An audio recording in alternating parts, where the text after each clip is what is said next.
The year 1800.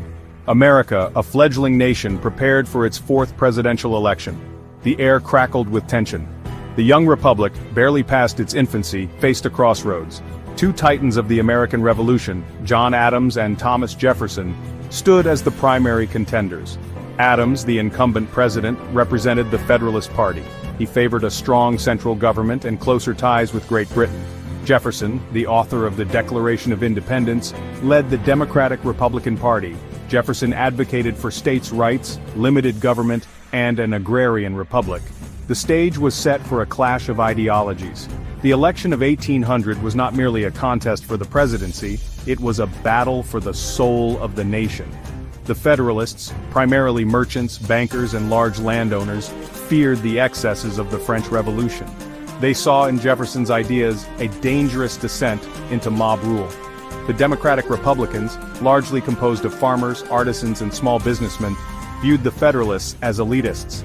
They believed the Federalists sought to undermine the principles of the Revolution. The divisions ran deep, splitting families and friendships. John Adams, a man of sharp intellect and unwavering principles, had served as America's second president. He inherited a nation grappling with internal divisions and external threats. Adams navigated a treacherous path, steering the country away from war with France. However, his efforts to strengthen the federal government, including the controversial Alien and Sedition Acts, proved deeply unpopular. Thomas Jefferson, the eloquent champion of liberty, had served as Adams's vice president. The relationship between the two men, once cordial, had soured. Jefferson, a master of political strategy, skillfully used the public's discontent with Adams's policies to his advantage. The rivalry between Adams and Jefferson was rooted in their fundamentally different visions for America's future. Adams believed that a strong central government was essential to maintain order and stability. He feared that excessive democracy would lead to anarchy. Jefferson, on the other hand, placed his faith in the wisdom of the common man. He argued that the best government was one that governed least. The election of 1800 became a referendum on these competing visions. The presidential election of 1800 unfolded against the backdrop of a complex and flawed electoral system. The Constitution, in its original form, did not distinguish between electoral votes for president and vice president. Instead, each elector cast two votes, with the candidate receiving the most votes becoming president, and the runner-up becoming vice president. This system, as the election of 1800 would dramatically demonstrate, was susceptible to unforeseen consequences. Adding to the complexity, each state legislature determined the method for choosing its electors. Some states opted for popular elections, while others allowed their legislatures to appoint electors directly. This patchwork system created confusion and opened the door for political maneuvering. In the heated atmosphere of 1800, the stage was set for a constitutional crisis. Section 4. The Power of the Press, Propaganda and Political Warfare. Newspapers, in the early days of the Republic, functioned as powerful tools of political persuasion. The Federalist and Democratic-Republican parties each had their own newspapers, which they used to spread their message and attack their opponents. The content of these newspapers often strayed far from objective reporting. Instead, they were filled with inflammatory rhetoric, personal attacks, and outright fabrications. The Federalist press portrayed Jefferson as a dangerous radical, a godless infidel who would unleash chaos upon the nation. They claimed that his election would lead to the destruction of religion, property, and social order. The Democratic-Republican press countered by painting Adams as a monarchist at heart, intent on establishing a tyrannical government.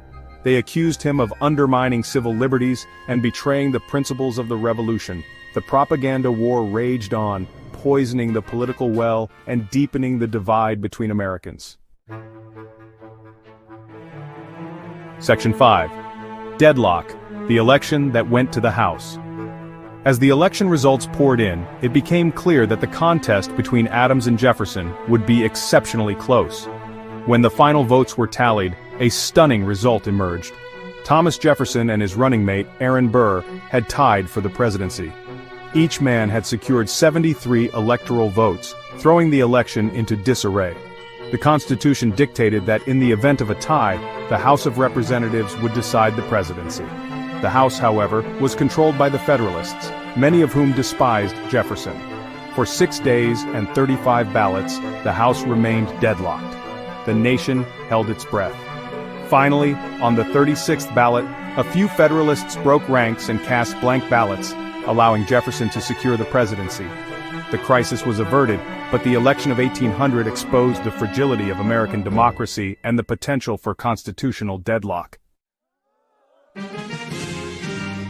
Section 6. A Peaceful Revolution, the Legacy of 1800. The election of 1800, despite its flaws and moments of high drama, marked a pivotal moment in American history. It was the first peaceful transfer of power between opposing political parties. This peaceful transition, from the Federalist Party to the Democratic-Republican Party, set a crucial precedent for the future of American democracy. The election demonstrated that power could change hands without resorting to violence or revolution. Jefferson, in his inaugural address, famously declared, "We are all Republicans, we are all Federalists." His words signaled a desire to heal the divisions that had plagued the nation.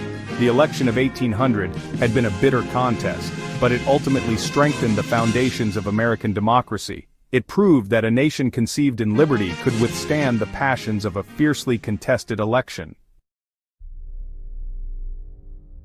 Section 7. Echoes of 1800. Lessons in Democracy and Division. The echoes of the 1800 election resonate even today. The issues that divided Americans then, the role of government, the balance of power, the rights of individuals, remain central to our national conversation. The election of 1800 stands as a reminder that democracy is a fragile experiment, one that requires constant vigilance and a commitment to civil discourse.